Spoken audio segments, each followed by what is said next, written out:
No, I was still a student, so I didn't know if I would be making movies or working in a restaurant, or I had no idea what I'd be doing. And but I didn't know music. I didn't go to the theater much, and I didn't even know who Stephen Sondheim.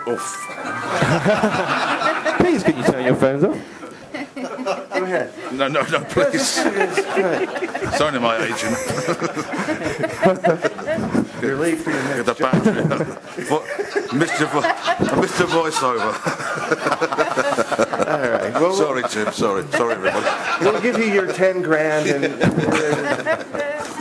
What was I saying? The best scene stealing I've ever seen. I'll try not to. No, but I didn't know anything about the show. I just wandered into the theater, and it just blew me away because I'd never really seen anything that had the mixture of all those elements. And I actually went 3 nights in a row because I loved it so much.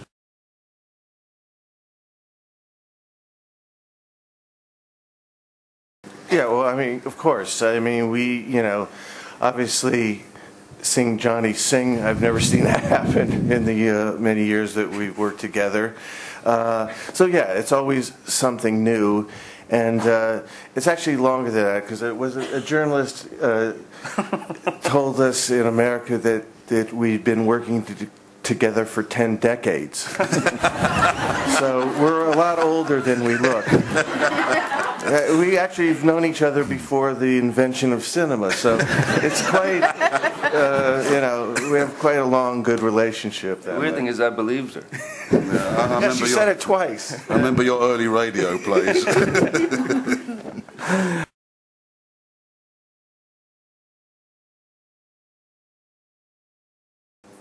I would safely say it made it much harder, well, Tim and me, he told me, look, you look right for it. You're potentially very right for it, but we had no idea if you can sing. So I said, well, I'll go and try and learn. And he said, well, it'll always be good for you to have singing lessons. But apart from, I had to be righter than right, because I wouldn't want to. Just for my sake, I didn't want to, feel that I got it just because I slept with him. So, but. At the end of the day, Stephen Sondheim, he had final say, and I definitely didn't sleep with him. So, so I think that's not what he said. He wasn't going to say. I haven't slept with anyone. Ever. Not once. I've shaved a few, but I've never.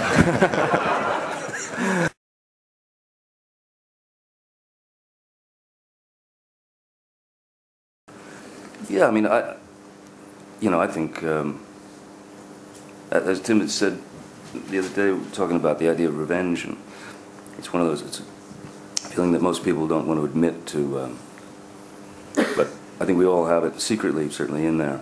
I'm a big fan of revenge, so I think it's I think it is a story of a man who obviously clearly his obsession is to avenge the horror that had been happened to him. So, yeah. But is he redeemed?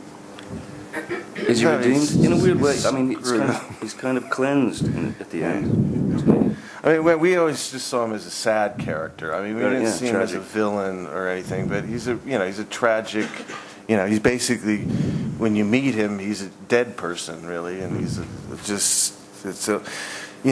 only thing that's keeping him going is one single-minded thing, which is, is tragic. You don't see anything else around him.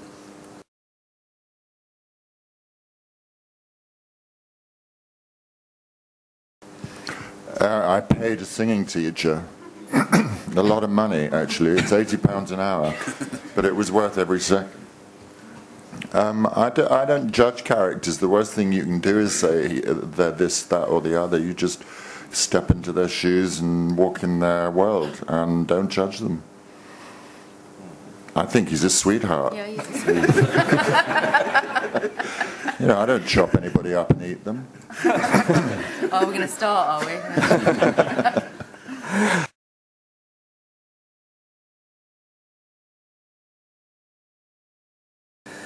You're doing Sweeney too, aren't you? Yeah, we're working on the sequel now.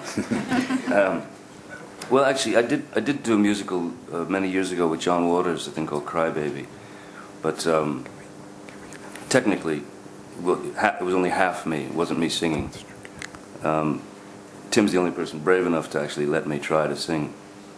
You know, it was the first time I'd ever sung. I mean, I'd never even sang in the shower. Too mortified.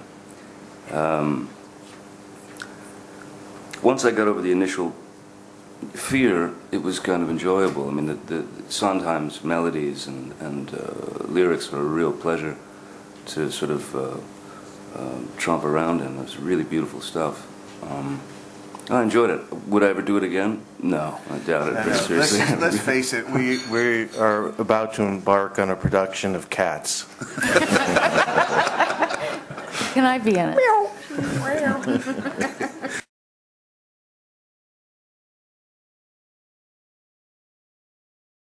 Well, no. I mean, one of the things I loved about the musical is that you listen to the soundtrack and it tells you the story, and we didn't want it to be kind of what I'd say traditional musical where there's a lot of dialogue and then singing.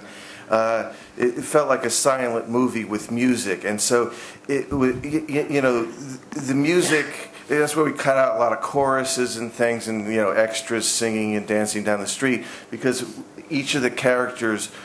Because a lot of them are repressed or have their, emotions sort of inside, through the music was the way to let them express their feelings. And it just, that was the sort of structure we used for it. And like I said, when I first saw the show, the imagery, which was quite dark and harsh, set with the music, which is quite lush and beautiful, was something I'd never seen before, and was the reason I wanted to do it.